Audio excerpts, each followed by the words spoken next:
Oh, yeah. What is going on? Boys and girls, it's your man right here, one and only Lee Sanders. You are checking out a special one time only this week Monday night edition of the RCWR show, as we are just a couple of minutes removed from the 25th anniversary of Monday Night Raw. I definitely want to hear from you guys that had checked out Monday's Raw. Hey, make sure you get at me. I am on Twitter, Facebook. I'm all over the place, man. Use the keywords, the RCWR show. Right now, we've got not one, but two Raw instant polls that's up right now. You know how we've been doing it the past couple of weeks? It's actually ongoing. We always do it as soon as Raw goes off the air. I ask you guys, what did you make of this week's Raw? So take your pick. I would definitely, for those of you that's checking this exclusive stream out on YouTube, head on over to the YouTube homepage, click on the communities tab section. I've got two polls up right now. One of the polls is asking you, what did you make of Raw?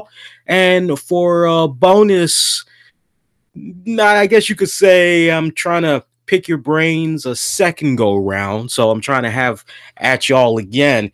I ask you all straight up, did WWE Raw maybe get it wrong booking the 25th anniversary event at two venues and basically trying to simulcast from both events? So you can definitely sound off on that as well. Those two are exclusive here on the YouTube channel, whereas Twitter, I just put up one poll asking what did you all make about Raw 25. So look, that was pretty long what we had sat through. We had, I believe, an hour-long Raw pre-show. I actually had skipped that, so if there was anything monumental that had went down, I don't know anything about it. I pretty much had came in during the 8 p.m. hour, basically the usual 3 hours of Raw that we get.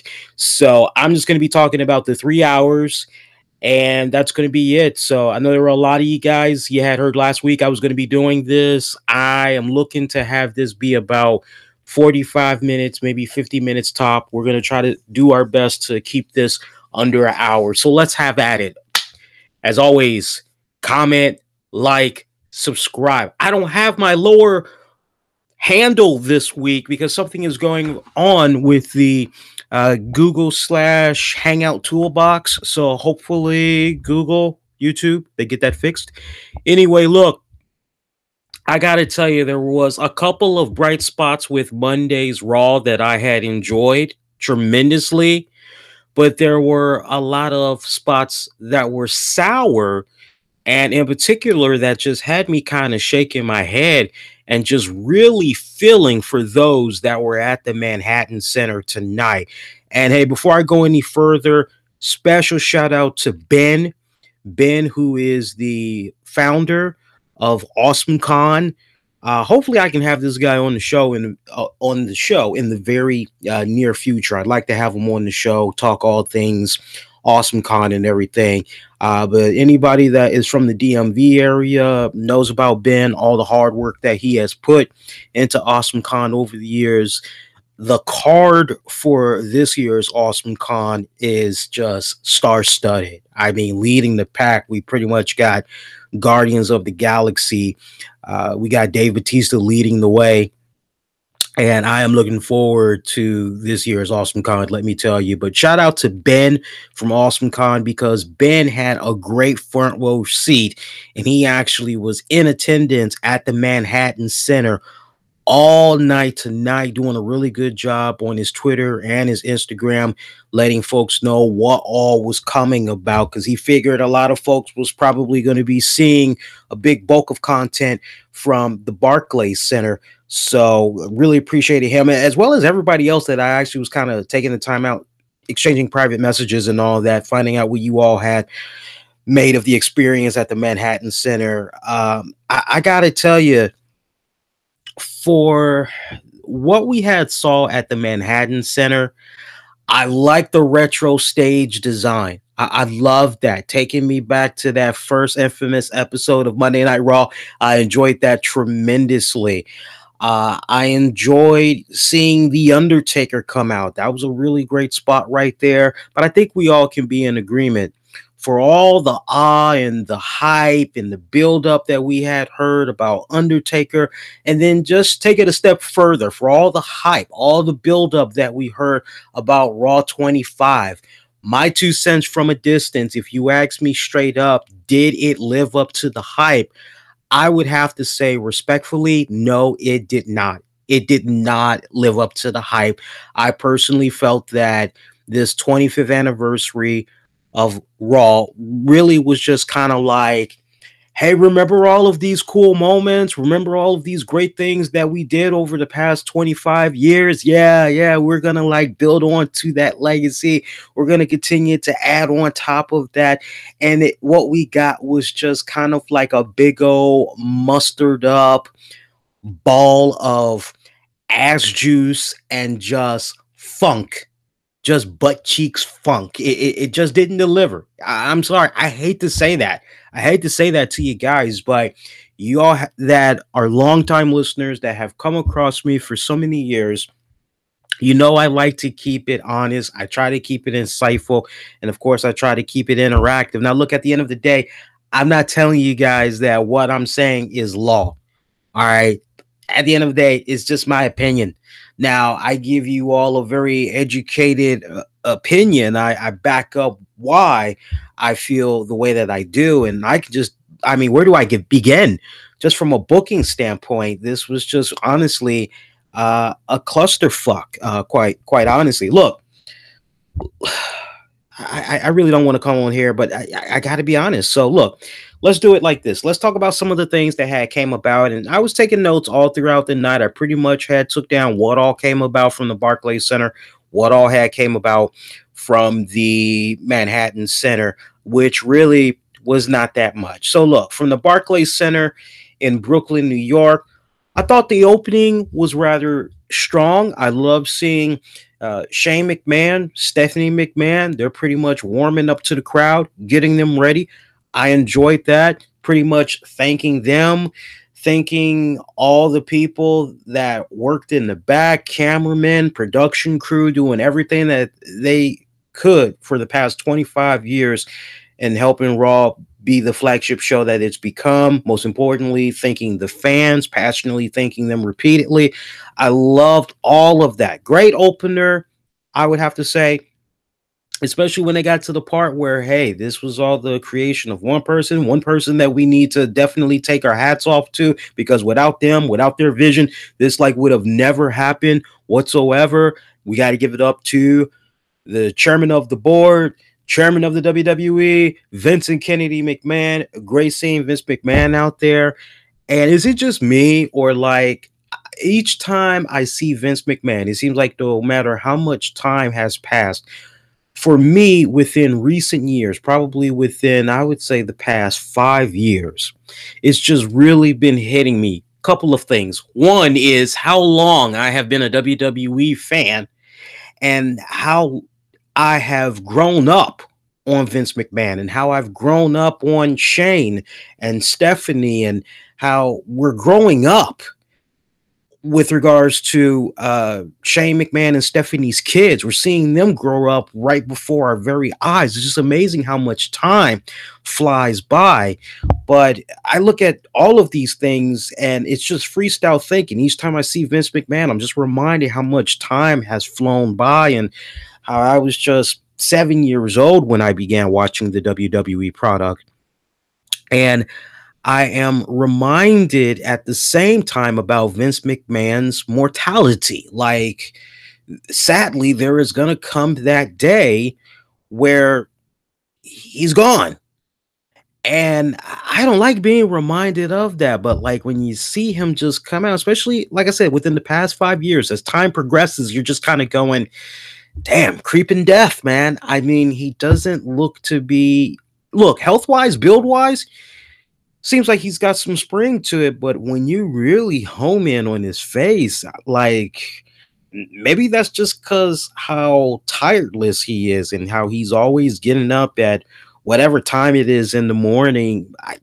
You got me on that one, guys. But like for me, when I look at him, I just kind of go, and it's just a matter of time. And I don't mean that in like a it's just a matter of time before Vince McMahon is dead. I don't mean anything like that whatsoever, but I'm just kind of like, these are the precious times. You know, these are the moments that like we cherish, because like tomorrow isn't promised. It's not guaranteed to anybody, right?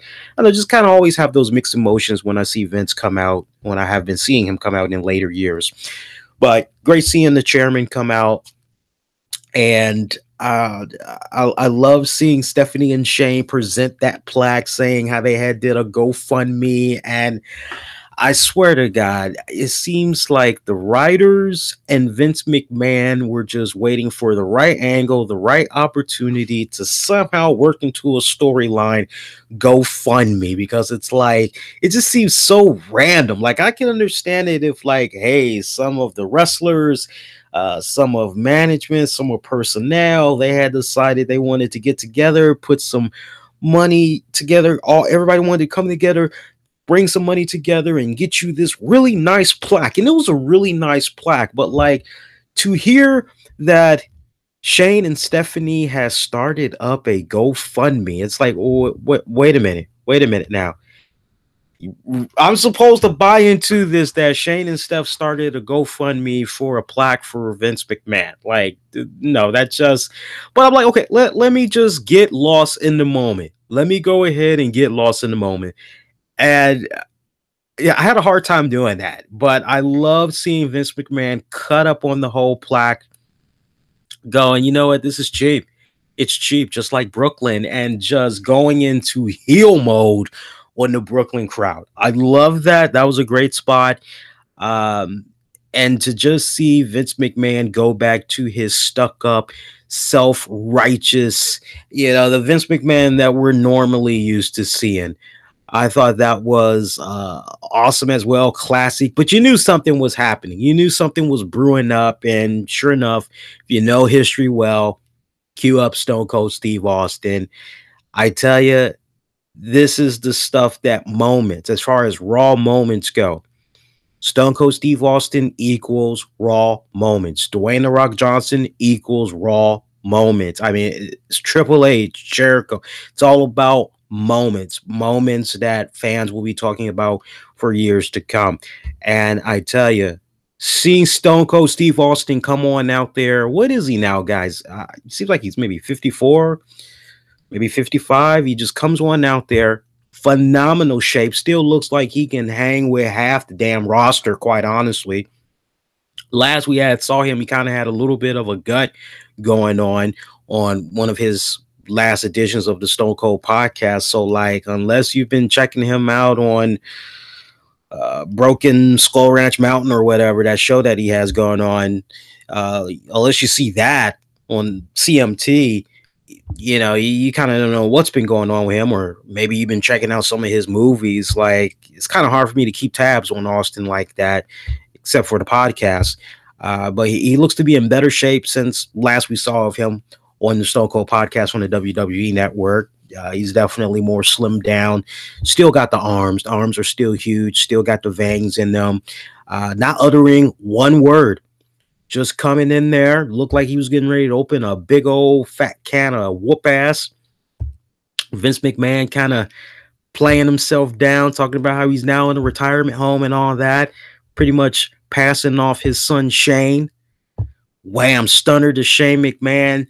Shane always knew how to sell the hell out of a Stone Cold stunner. And I tell you, Shane was a good pro, especially for taking not one, but two stunners by Stone Cold tonight.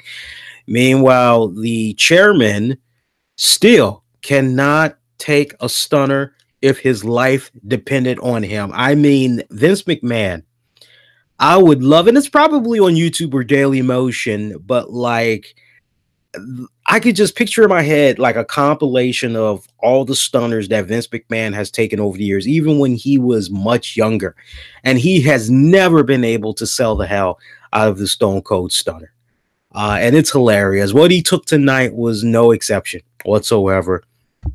But Stone Cold, not saying anything to the crowd, nothing, just Arrive, dish out some stunners, drink some beer, roll out, not uttering a damn word. And you know what?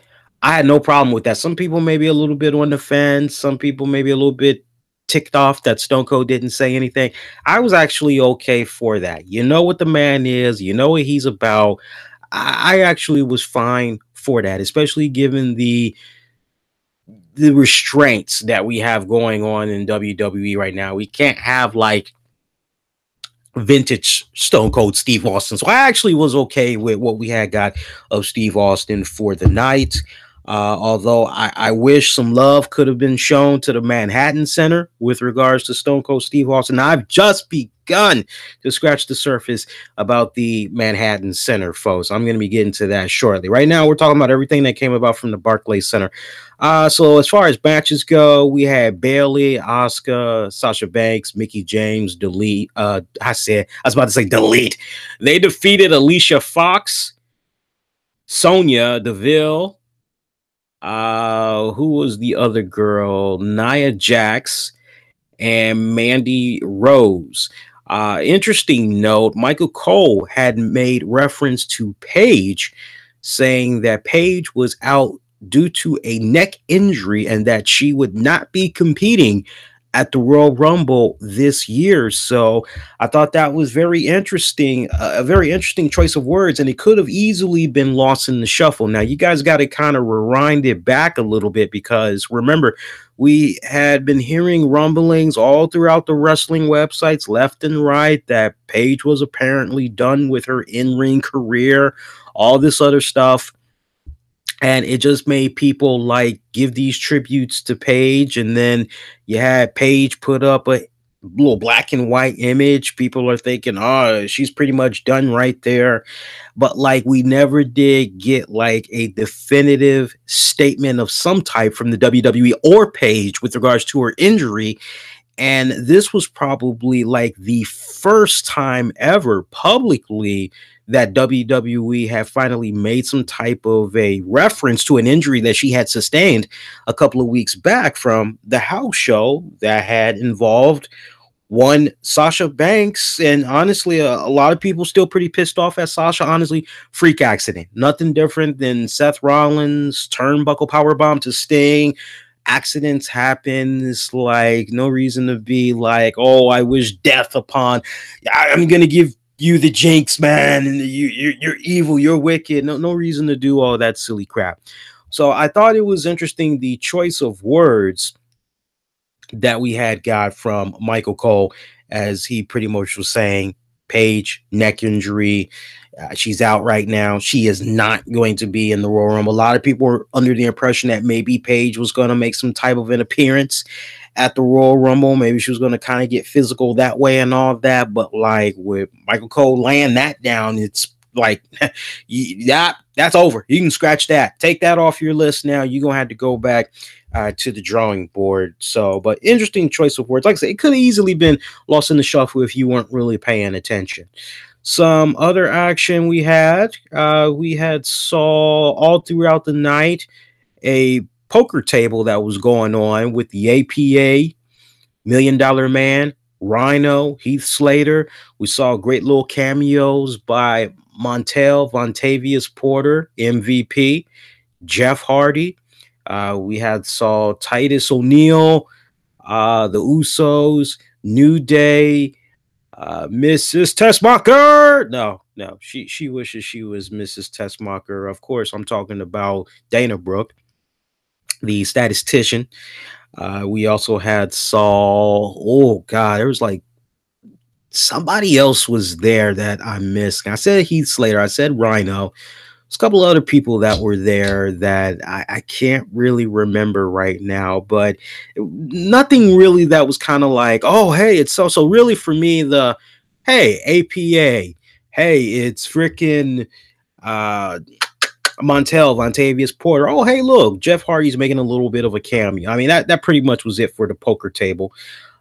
We did see a nod to the former Raw general managers of yesteryear, which consisted of John Laurinaitis, William Regal, Eric Bischoff, and Daniel Bryan. We're now remember, guys, Daniel Bryan.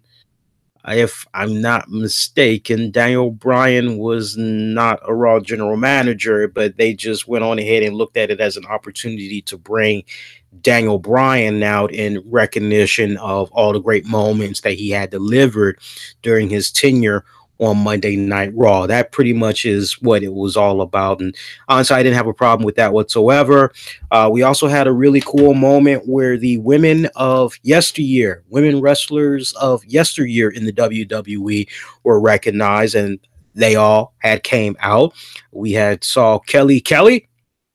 So nice, you got to say it twice. Yeah, she came out. Maurice is looking pregnant. She actually looks pretty damn cute pregnant, I must say. Both Bella twins, Nikki, Brie, they came out. Lillian Garcia, longtime ring announcer, hadn't seen her in a good minute. She's been doing very successful with her podcast. WWE Hall of Famer Jacqueline. Every time I think of Jacqueline, I see Jacqueline, I always think of Ivory. And I actually was, a lot of people are like, oh, this person wasn't there, or this person. I actually was quite surprised that Ivory was not there. Ivory was a steady hand for the WWE, always reliable, always delivers some really good quality matches. So I was actually kind of disappointed that she was not there. My favorite of the night, that just wow, Tori Wilson, still as beautiful as we last remember seeing her in the WWE. Now, I believe whatever the baseball player it was that she was dating for a hot minute. Sorry, guys, I don't really follow baseball like that, but for me, it kind of seemed like when she was dating that guy, she really wasn't running around revealing that much of her physique and all of that. Kind of seemed like she was maybe conservative. If not, you could say, Lee, you're actually kind of wrong on that one. But for me, it seemed like every time I saw pictures of her floating around with that baseball player that she was dating, she always kind of seemed very kind of conservative like, or whatever. A-Rod, thank you Batosai. A-Rod. So it was great seeing her again. I mean, they said in the commentating that she's a fitness freak and all that, but I tell you what, man, she looked pretty damn good. She looked like she can still give the girls on the roster currently a run for their money. Michelle McCool surprised me the most. I'm not one to talk about. Last thing I want to do is disrespect a female and talk about how old they looked. But I kind of have to go there a little bit, because when you look at all of the other women that I have mentioned so far, even when you look at Terry Runnels, like, you still recognized her. She held herself up pretty damn well. Out of all the women, Maria Kanellis, she's got her baby bump now. And I know she's catching a lot of heat because people are like, oh, you shouldn't be working out, blah this, blah that. And, it's kind of like there's nothing wrong with working out. I mean, it's not like she's lifting 250 pounds or she's trying to bench press 250 or whatever while she's 7 months pregnant or some jazz like that. Like, she's doing what she can within reason. Honestly, there's nothing wrong with that. There are you'd be surprised how many women continue to work out despite being pregnant. One woman that comes to my mind right now is my girl Nikki Rocks. Baby bump and all, she was getting in her workouts, and I didn't see anybody picking on her. So I mean, if you're gonna pick on Maria Kanellis, please be consistent and like pick on every single woman that you see that is like they're pregnant and they're working out. That's all I'm saying. If you're going to be that way, don't show favoritism towards. Be consistent all throughout. That's all I'm saying. But Michelle McCool, out of all the women that we saw tonight getting their nod for their contributions to yesteryear, she looked the roughest. I mean, I had to kind of squint my eyes and go, who's that much older lady coming out. I almost kind of thought maybe it was a woman in her 60s. I mean, that's how like Father Time hasn't really been kind to Michelle McCool. And I'm not making any bad jokes, anything like that. I'm just giving it to you guys raw, no pun intended. Trish Stratus, still beautiful, still stunning. Love her. But I mean, honestly, out of all the girls, as far as like who really surprised me the most, I kind of have to go with Tori Wilson. I mean, we kind of have had an idea of how Trish Stratus has been over the years. Remember, we recently had saw her at the WWE Hall of Fame induction and everything. I think as far as like biggest takeaway, and not to mention the Bellas, we kind of knew that like, we know what they've been kind of up to. Terry Runnels, we know she's been doing her thing on the independents off and on, making little appearances here and there, participating in shoot interviews, things of that nature. You know, Lillian Garcia, longtime Stapleton in the WWE. Jacqueline, anybody that was familiar with her tenure in TNA and then also working on the independents, you know, really it kind of came down to, you know, okay, what's going on with Michelle McCool and what's going on with Tori Wilson. I say Tori Wilson is the one that really like, wow, she's done very, very good for herself physically. Saw a really great spot with Elias, Chris Jericho. I was wondering how they were going to factor in Chris Jericho. And look, in retrospect, I think the booking that WWE had did in announcing that Chris Jericho was going to be appearing on Raw 25, I think that was a huge mistake that they made. I don't really care about the logistics as far as whether or not Chris Jericho had a contract or not. What I cared more about was if they were able to make some type of a deal for Chris Jericho to pop up at Raw 25, there honestly should not have been an announcement. You should have just let there be a moment to occur where just spontaneously we see Elias, he's backstage, he's walking down, who knows, getting ready to come to the ring, and boom, Chris Jericho is right there. That would have just been a great little surprise in itself right there. And maybe, just maybe in retrospect, WWE kind of realized they messed that up a little bit, which is maybe why they kind of somewhat dialed back on hyping up Chris Jericho. But I think it really would have, and trust me, in retrospect, they messed that up. They messed that up because can you imagine what would have went down? All fans that know their wrestling, they try to check out all promotions to like hear of no announcement from the WWE, and you're watching Raw tonight and boom, Jericho is just right there in Elias's face. That just would have been like, man, I just saw this guy at Wrestle Kingdom. Like, I was like, wouldn't you like 2 weeks ago? Like, damn, and now this guy's here on Raw. Like, what the hell? But you know what? It was still a great moment because it's like, okay, here's a guy in Chris Jericho that had what many fans, you know, myself included, was like, hey, what he did at Wrestle Kingdom, definitely a match of the year candidate. Really damn good match. Hanged big time with Kenny Omega. Like, to go from that and then like 2 weeks later, you show up on Raw 25. Your 2018 is off to a pretty damn good spot, I must say. So great interaction that Jericho had with Elias, picking on Elias's scarves, all of that, singing that little song, telling Elias that he's on the list. I love that. That was a great little spot. But then to see Elias have his moment in the ring, bashing the hell out of the Brooklyn crowd, Jimmy Fallon in attendance, taking some shots at Jimmy Fallon.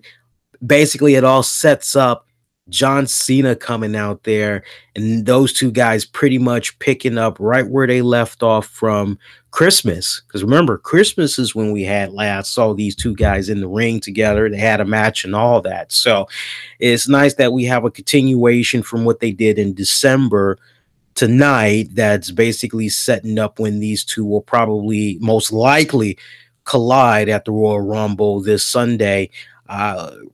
Elias looking very strong against John Cena, catching that heat, catching some really good serious momentum in his favor as he cracked that guitar over the back of Cena. Love that. So can't wait to see if that edge that Elias has right now, if it's going to continue to stay with him. One thing, this is what I don't understand. So we got like about 20,000 in attendance at the Barclays Center, and they're just booing the hell out of John Cena. Can't stand this guy whatsoever.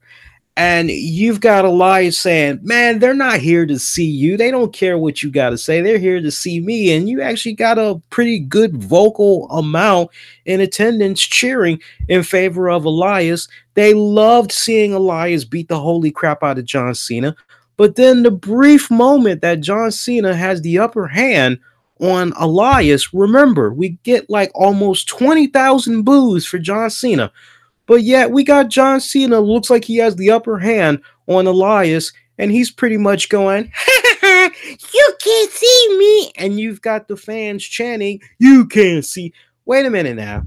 If you don't like John Cena, then why are you chanting his little you can't see me right along with him? Like, be consistent. That's what I'm talking about as far as consistency goes, man. It's like, I tell you, some fans are just gullible. They want to be part of these goddamn moments. They want to feel like that they're part of the show and all this other stuff, but yet we got them booing at these silly little moments. I just don't get these guys.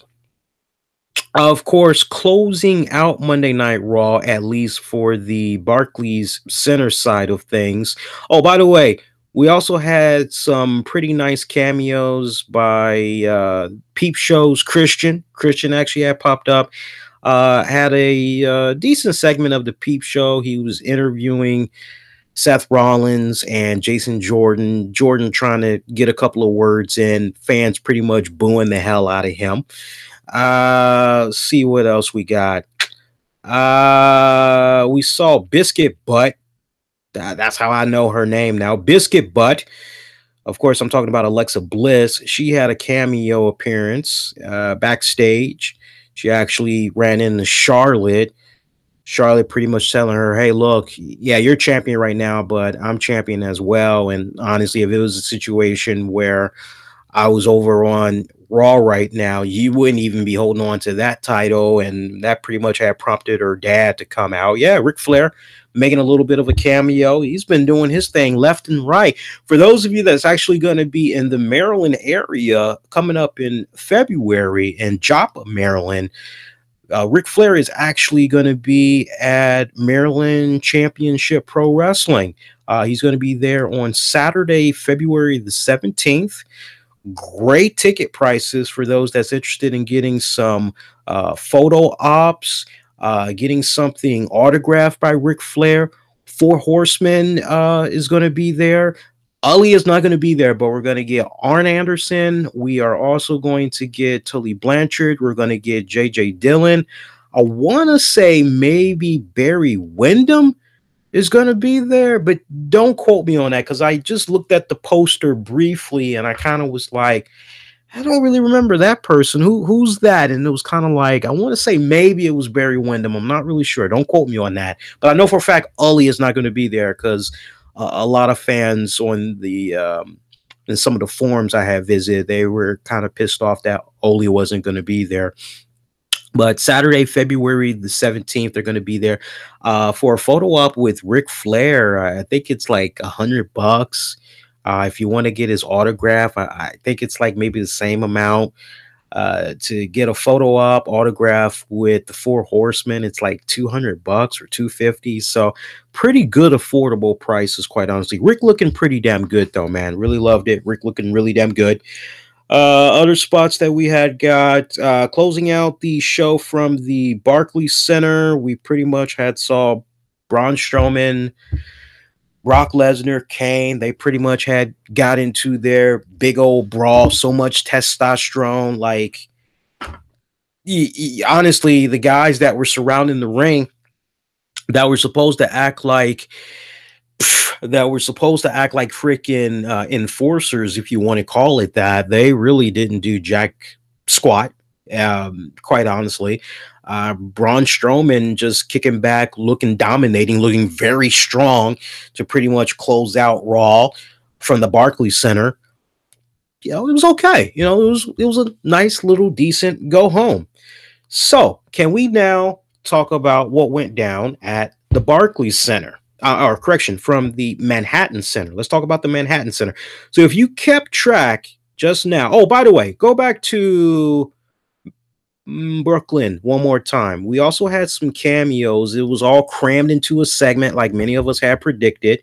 We had saw Harvey Whipperman, Brooklyn Brawler, Teddy Long, Jonathan Coachman, Brother Love, my personal favorite. I love me some Brother Love. And we had the Boogeyman, all crammed into a special backstage segment. You know, was okay. All right, let's talk about the Manhattan Center. Now, if you guys are keeping track, so far we only mentioned one, two, by my account, there was at least maybe 3 matches that we had got on Monday's WWE Raw. Now, Manhattan Center. Let me tell you, there were a lot of fans that were pissed off that were at the Manhattan Center. Let's keep this at 100. I remember when tickets had went on sale for the Manhattan Center, and I had an opportunity to get tickets. I had signed up for a pre-sale code, all that, had first dibs on the tickets. And I was like, you know what? Raw Manhattan Center, it's probably only going to be about maybe 2,000 people at maximum capacity that it could probably fit. The real show is going to be at the Barclays Center, because the Barclays Center, you know, it can seat at least maybe, I don't know, 25,000 or something like that. So I'm kind of going, nah, you really want to, especially keeping in mind how WWE keeps going back to the Barclays Center, SummerSlam weekend, NXT Takeover and all that. Like, you know, that's where all the real revenue is coming from. So for me, when I did have the opportunity to go to the Manhattan Center, I really stopped and thought about it and kind of was like, nah, the real show is going to be the Barclays Center. Yeah, that's what. And when I saw the prices for Manhattan Center, it was like, are you serious? That's just way too much money to be spending. And it's just supposedly just the 25th anniversary. Like, no. It's like you like, you just putting down your money on something and you don't have a guarantee as far as like what all is going to be coming about. I had one more opportunity, probably a day or two afterwards, where Ticketmaster had hit me up again and they were like, hey, you can still get some pretty good seats. Well, at this point, you had like some in the back, far back seats, and the freaking seats were freaking, they wanted like minimum like $1,000 for those. And it kind of was like, okay, you know what? Bump that. That's just ridiculous. Ain't nobody trying to pay that. Keep in mind that WWE, for months, they were hyping all of this up, hyping up Raw 25, trying to get the buzz out there early as far as who all were going to be in attendance and all. And my heart legitimately, but to a certain degree, my thoughts are with those that went to the Manhattan Center, because you had so many people that were very pissed off about, man, it feels like I got gypped. And I can't tell you how many people I interacted with, sent private messages to, and just honestly just kicking back and just scrolling through photographs and all that of people that were legitimately pissed because their whole time at the Manhattan Center was, for the most part, dominated looking at a Titantron of stuff that was happening at the Barclays Center. I BS you not. Okay, so the Manhattan Center, they get the Undertaker. Now, we should be going, well, hey, Manhattan Center got Undertaker. Hey, that's pretty good. Well, that really was nothing when you have the Undertaker come out and he's talking for like less than 4 minutes. A very awkward promo, not the strongest promo that I have seen of Undertaker give in recent years. And you really weren't sure what to make out of what he had said. Jerry Lawler, and I quote, I don't exactly know how to read that, but it was scary. He's referencing Undertaker's segment, his short words or whatever. So like basically we hear the Undertaker come out. Long story short, he cut this promo basically saying how he made his little brother Kane, he buried him, how he buried The Rock, and he buried Stone Cold Steve Austin, and he pretty much was like, hey, for all of the people that I've buried in my 25 years, maybe now all of you all can finally rest in peace or whatever like that. So you hear him cut this promo and you're kind of going, so wait a minute, is Undertaker like basically saying he's done, or like what? Because at one point he goes, for anybody that walks down this ring, or you're kind of going, Undertaker, kind of not really a strong promo here, man. You're kind of giving me mixed signals here. And then the fans chanting, like that kind of overpowered whatever Undertaker was trying to get out. The execution just really was not, there was no energy. There was really no enthusiasm. It wasn't like your classic Undertaker promos where you're just kind of like, wow, that was riveting. That was like I could remember vividly certain promos, certain segments involving the Undertaker. Like that's how like well organized, that's how well executed these segments were. But this was one that just kind of left me scratching my head, kind of going, well, that kind of feels like a waste of time. And for me, it rubbed me the wrong way. I wasn't really sure what the message was that they were trying to get across with that Undertaker segment. Could have done without it, quite honestly. So you get that moment that kind of went over like a wet fart. Manhattan Center gets not one, but two cruiserweight matches. Their first one, they had got Lince Dorado taking on Mustafa Ali. If I'm not mistaken, Mustafa Ali had defeated Lince Dorado. And then your second cruiserweight match, it was a tag team match. It was Hideo Itami and Akira Tozawa. I believe, don't quote me on this, but I believe they had defeated the team of Tony Nese and Drew Gulak. So you're kind of going, whatever.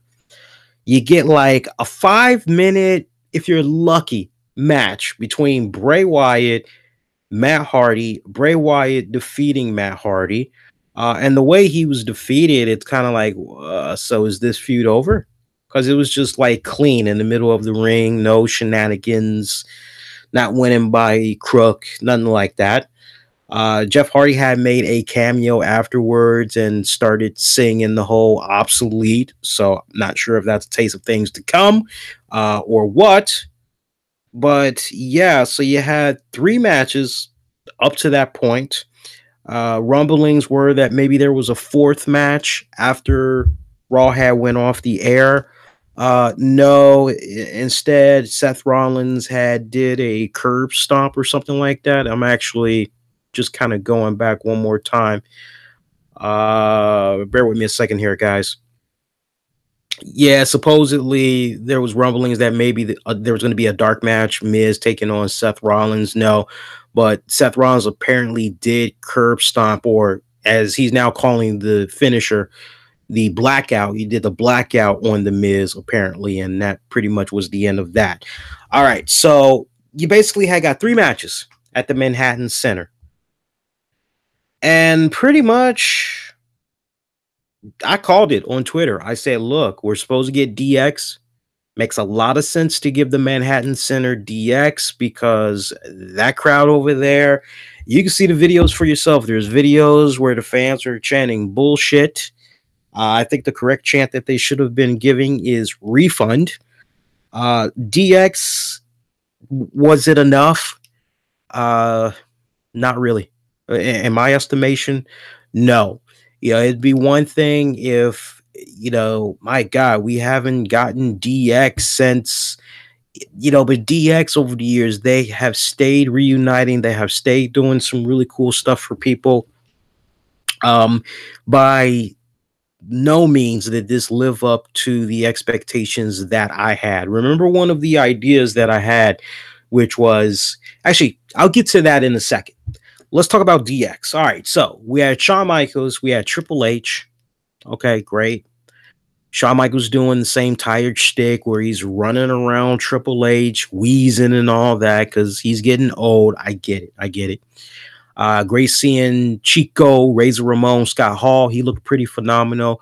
Sean Waltman, X-Pac. Yes, he looked great. I'm like you, Kevin Nash. The only thing I can think of with regards to Kevin Nash, remember Kevin Nash, he had recently got his knee surgically repaired, had took off some much needed pressure, feeling like 10 times better now. This was something that he had been holding off for a while. He finally had got it. And the road to recovery, pain-free life and everything, he's taking it one day at a time. I would imagine right now he is probably on a crutch, and he honestly did not want to come out there. And you know what? I have no problem with that. That's well within his right. So you remember he got that surgery done, I want to say sometime before maybe December was up. I'll say late November going into December. So yeah, I would kind of suspect that he's probably not at that point. Yeah, I can just pop up without a crutch. Yeah, no problem. So for those of you that's like, where's Kevin Nash? Where was the Kevin Nash appearance? Now you kind of know a little bit on what was going on with Kevin Nash. We had saw Balor Club. They came out. I'm getting a heads up that apparently once they cleared the ring, they actually posed with fans and took some selfies with them for a minute or two. This has to do with regards. Bear with me a second here, guys. I'm looking at some live tweets that's coming in right now on my feed. Apparently, I want to say, let me look at the timestamp here. Apparently, this had to do with some of the cruiserweights. Apparently, some of the cruiserweights had took some pictures with the fans and all that. Honestly, I hope for all the talents that were there at the Manhattan Center tonight, with it being so intimate, I hope that there was a lot of autograph signings and pictures and all that before and during the event. I mean, that's honestly how you kind of make up for what was really kind of lackluster for those guys at the Manhattan Center throughout the night. It was nice seeing Finn Balor and the Good Brothers come out, and they all looking for the Too Sweet symbol and all that. That was a nice little spot. Revival basically being served up to Balor Club in I think it was a tag match, and then they pretty much got their asses handed to them by DX and everybody else afterwards. Nice little decent spot right there, but yeah, honestly, in my estimation, it really did not make up for the amount of money that those that went to the Manhattan Center paid for. Yeah, that's great bragging rights that you can say, hey, Raw 25, I was at the Manhattan Center because the very first episode of Monday Night Raw happened from the Manhattan Center. What we got tonight was nothing as far as hey, look, these are some really good, awesome moments. This is something that you'll be remembering for months, years to come. No, as far as I'm concerned, everything that they did tonight in hyping up what they've accomplished in the past 25 years, in my estimation, what we got tonight, they kind of spat on that legacy. They kind of took a shit on it, so to speak. Excuse my French, but I'm just calling it how it is. This was a poorly booked event. There was no thought, no proper execution. What did I tell you guys as far as how I would have booked Monday Night Raw 25? I basically told you all that it would have been a really great segment if we would have seen a situation go down where we could have had DX, the Shield, maybe we could have had Evolution, NWO. It would have been great had we had some type of a moment where like all of these stables had intertwined, because after all, you're talking about Raw 25 and all of those stables that I mentioned, they were involved in some pretty key moments during Raw's 25-year history. So I told you guys, it really would have been great had they done something like that. I also told you guys how it would have been really awesome had they did a nod to the commentators of yesteryear, and they kind of went in the direction that I was talking about, but they really kind of didn't. I told you guys how it really would have been great for, like, if 1 hour we would have gotten Vince McMahon at commentating, and he could have been with JR, Jerry Lawler, and eventually you make the transition to Jerry Lawler, Jim Ross for pretty much the whole second hour, but then you bring in Taz and a couple of other guys, and then it pretty much just ends with Michael Cole, Corey Graves, Booker T.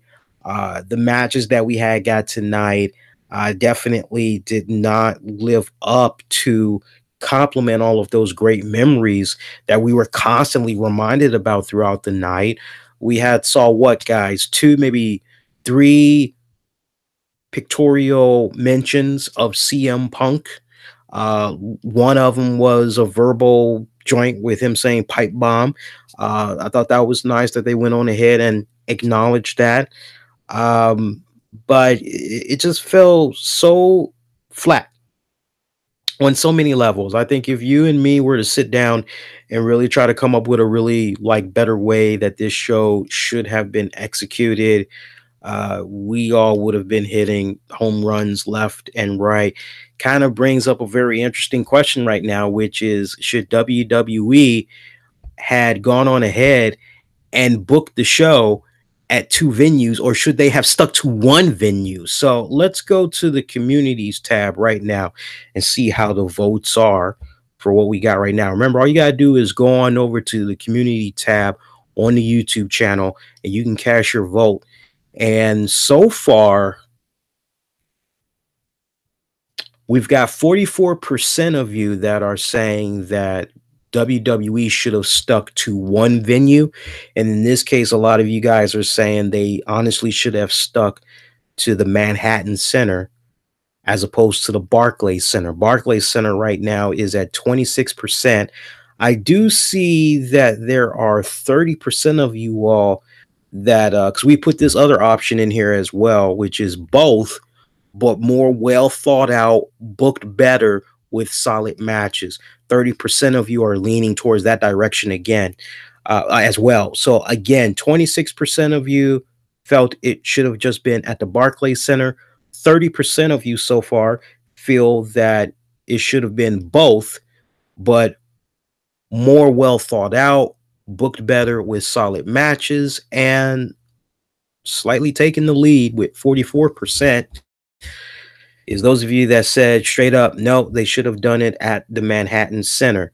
We also asked you guys, what did you think about Raw 25 tonight? So far, only 11% of you are giving it a thumbs up.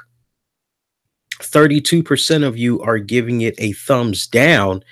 Meanwhile, almost 60% of you, we got 57% of you guys that are staying in the middle for this episode. If you did not cast your vote, vote right now on my YouTube channel. Click on over to the communities tab and click on that. Let's see how things are looking for let's see how things are looking on Twitter right now. Let's see if we can get a better gauge on how you all are feeling. See, 14% of you are giving Raw a thumbs up. 49% of you are giving Raw a thumbs down. And 37% of you are staying in the middle. So very, very interesting right there. Very interesting right there. We're going to let these continue to roll on. On a funny note, there is this hilarious picture that is floating around. I swear to God, I'm going to make it be like the synopsis for Tuesday's show. You've got this picture of poor Jerry the King Lawler. He's got his hands closed up, you know, like this, and it's on his stomach, and he just looks like he is knocked the hell out. And you got JR, he's sitting right beside him. I don't know, it looks like JR's maybe going over some notes or whatever, but it looks like Jerry Lawler is knocked the hell out. And I'm just kind of going, those poor two guys. And can I just say, with regards to Jerry Lawler and Jim Ross, look, I know they both are respectfully getting up there in age, but I think we all can be in agreement. Like it was obvious that those guys were like those guys. How can I put this without, let me just put it out there because I don't mean no disrespect. It wasn't their best outing. Now, I don't want somebody to tell me, well, Lee, they're getting up there in I'm not trying to hear that, because when you hear JR do his stuff on New Japan Pro Wrestling on Access TV, I mean, the guy's pretty much, JR's on point. It just really kind of felt like it'd be one thing if powers that be said to JR and Jim Ross, hey, just go out there, have some fun, just, kind of go back to the good old days, just, but it didn't even really come off like that. They really felt outdated, and maybe so, considering what they got. They basically got DX. They basically got Undertaker. So they pretty much were able to kind of, but even at that, okay, great. They got DX, they got Undertaker. They really were not given that creative freedom to on the spot be able to say XYZ. Anybody that has gone to a Jim Ross one-man show like I have when he was here at Improv last year, like, we know how he feels about Bray Wyatt. He loves him some Bray Wyatt. So to hear a very verbally restrained Jim Ross with regards to seeing Bray Wyatt come out, and then this match between Bray and woken Matt Hardy, it just felt like such a disservice to both men, but in particular to Jim Ross, because he's on top of his stuff. So I just really wasn't even feeling that altogether. It's like, if you're not really going to utilize these guys, why you got them there in the first place? That's like such a freaking disservice to them. And it's not so much, I see the question being asked, what material was there? It's not about material. This is what I need you guys to understand. If these guys are representing Raw 25 and their job is really simple, hey, look, you guys, you got it made over here. All you got to do, look, you get the Undertaker. Y'all have seen a lot of the Undertaker. You can hype that up. You can talk about it, blah, blah, blah. Okay, like, we got Bray Wyatt coming out here later. Like, both of you guys are like familiar with both of these men. So, sell it for all it's worth. DX, hey, you guys know about DX. Like, they weren't even given that. They weren't even given that opportunity. All I'm saying is, I don't know about you guys, but I look at things from a business perspective. And if I were a promoter, and I know I'm thinking right, because I know there are a lot of you guys that either work in the business or used to work in the business. So I know I'm striking a chord. So let's just say, hypothetically speaking, if I'm a business promoter and I've got access to two of the best color commentators that have ever put on a headset, and I've got them calling a special event for my promotion, you best believe I don't give a flying, how much money I'm giving them. It could be small change to some or whatever. But if I'm coming out of my pocket to pay these guys, I'm definitely saying to them straight up, I want you guys to freaking deliver. I want you guys to freaking sell the hell. Do what you do best. Shine that son of a bitch up. I know what I got ain't really banging like that. For the money I'm giving you guys, shine that son of a bitch up and make it sparkle. Turn that shit into shine Noah. God damn it. Okay. That's what I'm saying in a nutshell. And if you go back and you think about it in retrospect, it was definitely a disservice to them. But I still think it was hilarious as hell seeing poor Jerry Lawler look like he was fucking knocked out. I love that. All right, let's see. What other comments we got here? Looking at some more stuff that you guys are saying in the chat. I see a question being asked, why is Jericho in the WWE if he was in New Japan Pro Wrestling? He's a free agent. It's the body of it goes where it wants. Yeah, yeah. Well, I don't like paying attention to some of the stuff that's being put out there on the wrestling beat, but like supposedly as far as Chris Jericho's deal with New Japan Pro Wrestling, it's being said that apparently, like, there was some type of an agreement that he made with WWE that New Japan was like, okay, that's fine. We understand that you committed to that. Yeah, that's fine, no problem. As long as you give us our dates over here, hey, that's no problem. We totally get that. So I mean, only a guy like Chris Jericho is able to freaking go over and then like gonna eventually head on back to New Japan. Only a guy like freaking uh Chris Jericho can do that. Yeah, also while I'm thinking about it, something else that was missing, and we could be here all night saying, well, this person wasn't there, this person wasn't there. Well, you think Raw, I know a lot of people are like Sable, Sable, Sable. Well, I got one. Sonny, Sonny, Sonny. Like, Sonny was like instrumental in many Raw moments over the years. And you're telling me Sonny was not invited to Raw 25?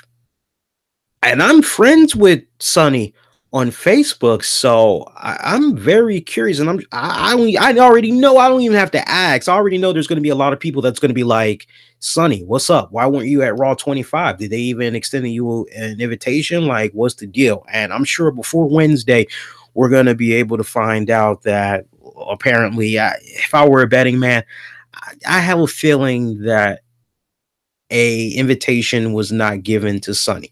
Shit, Coco Beware was recently interviewed, and he pretty much was like, "Hey, they didn't give me an invitation. There was no extended invitation to me to show up for Raw 25," which goes to the point that I made earlier as far as poor booking, poor execution, and all that. Was it great seeing the Dudley Boys? Yes, it was great seeing the Dudley Boys, but the Dudley Boys should have been given to the Manhattan Center. Quite honestly, they should have been given to the Manhattan Center. It just seemed like when it counted the most, like Barclays Center got all the good stuff. But like people are going Sable, Sable. I'm going, what about Sonny? Also, no Vicky Guerrero. Vicky Guerrero, she had some pretty good moments on Raw. Lita had great moments on Raw. Now, Lita, that I don't understand. Now, they mentioned Edge. They said Edge had a prior engagement. There was just no way he could. Okay, that's understandable. It happens. What's up with Lita? Like, Lita was involved in some pretty like awesome moments, and like you had Matt Hardy over at the Manhattan Center, so you could have easily had Lita come on now. It was just, God, we'd be here all night, just be like, okay, this person was missing, this person was missing, where was this person? Just weird, man, just weird.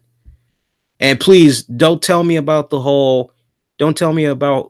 Sonny's X-rated pass, because I could counter that easily and be like, well, Triple H had no problem mentioning the ninth wonder of the world, China, despite whatever stuff was going on with her in porn. He was able to, it wasn't, and he didn't just brush over her. I mean, he emphasized the hell out of her. He said the ninth wonder of the world, China. Crowd popped, they roared. He let that moment sell for a few seconds and then went back to his promo. So that was a really good spot to see, by the way. I have a feeling maybe in the next 5 years, we probably will finally get to that point where she'll be inducted in the Hall of Fame. It's just sad that she will not be alive, or I mean, she's not alive right now, obviously, but I think what I'm trying to say is it sucks that like what she wanted, she wasn't able to get it while she was alive, because we know how hard she tried to fight to get the induction. No, hindsight's 2020. Maybe she kind of knew she wasn't going to be around that much longer. Who knows? But we would just be speculating otherwise. But Godfather was there. Godfather supposedly is no longer a pimp because he got married, he grew up, and all this other crap. It's like, whatever, man. Whatever, man. Let's see what else are we doing here? I'm looking at some more questions or comments that you guys got. I see Seymour is saying horrible raw. God bless biscuit butt. Let's see. Reading some more comments here, people. Bear with me a second here.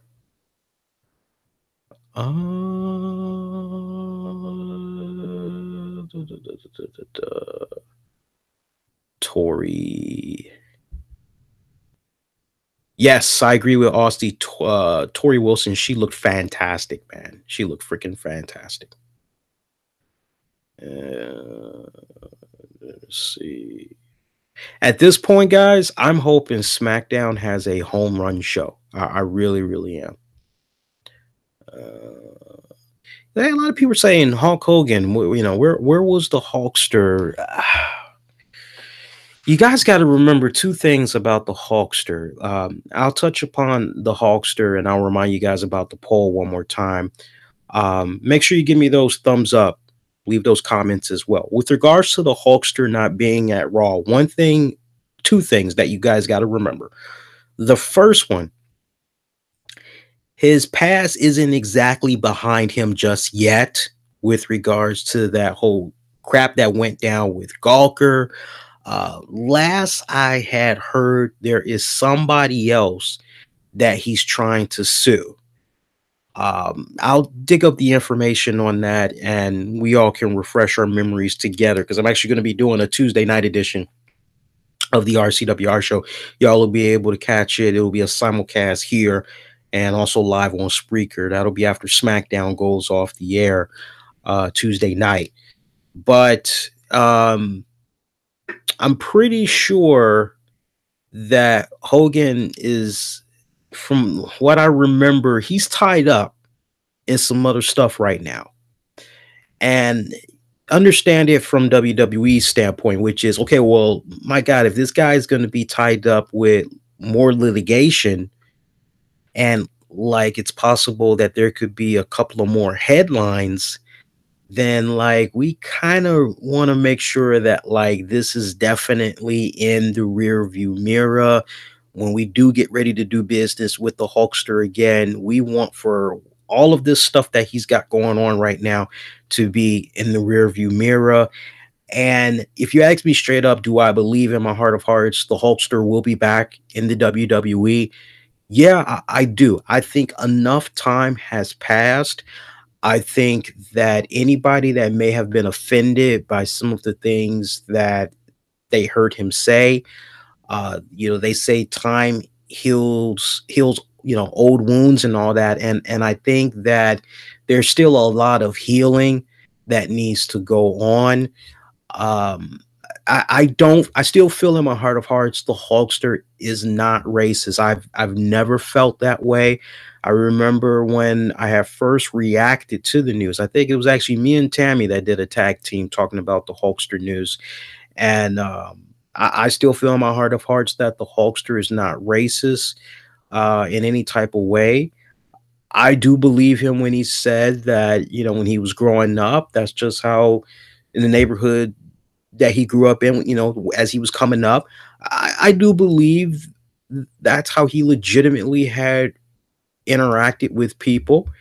And whether some people chose to remember that or not, and that's up to them. Some people looked at it as an opportunity to kind of, no, he never talked to, I don't know what he talking about, but they kind of looked at it as an opportunity to do potentially some type of a smear campaign. Some people are like that when it's all said and done. Sadly, you have people that are running around that can be jealous of one's success, and then they try to figure out some type of a way to sabotage that. That's just how some people are.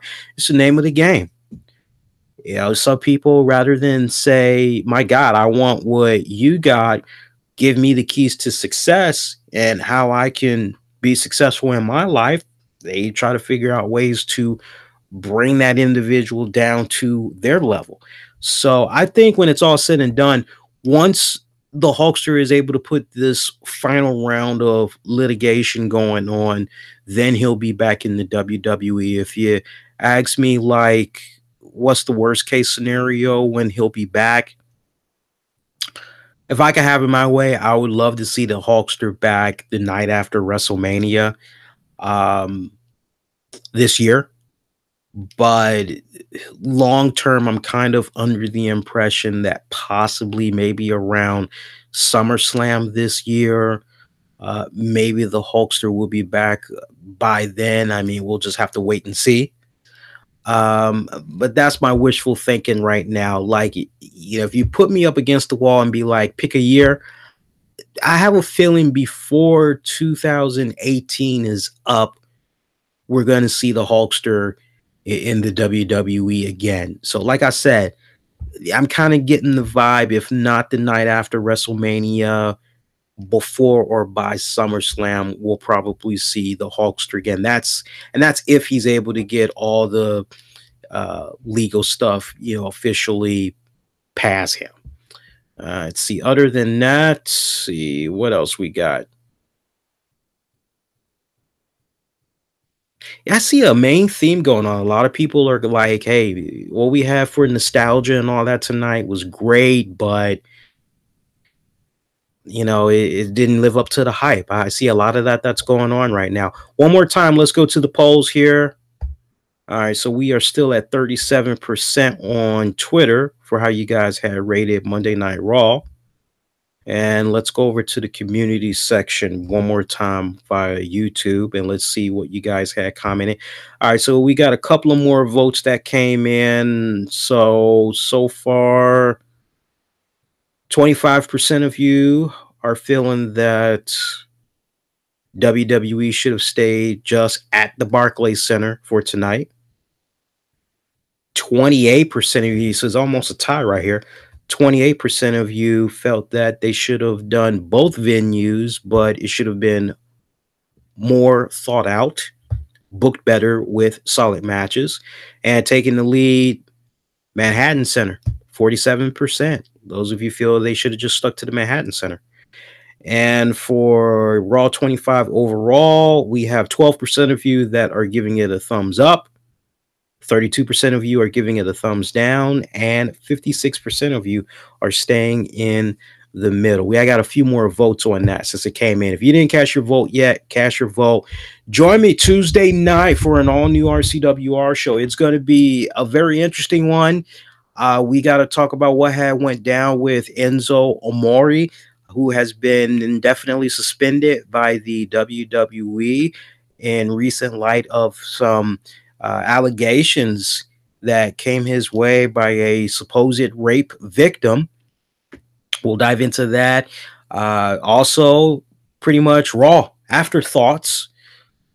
Am I going to loosen up on my current stance right now? We'll wait and see with regards to that. We'll also talk about the very latest in wrestling headlines and beyond. You know how we do it. You'll be able to catch that here on YouTube, and you'll be able to catch it on Spreaker live. We'll be coming on as soon as SmackDown goes off the air. And that is going to do it. I want to thank Kevin. I want to thank Revoked, Freddie. Who else? I want to thank Austie, Mark, Wrestling 0509, Jose.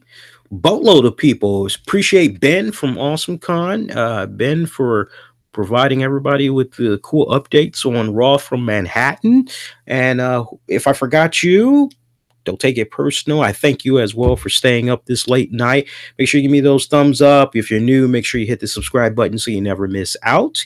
We'll do this again for you guys in just a little bit. Wishing all y'all to be safe. Most importantly, be kind to one another. Catch you as soon as SmackDown goes off the air, 10 p.m. Eastern right here. Till then, good night, good morning.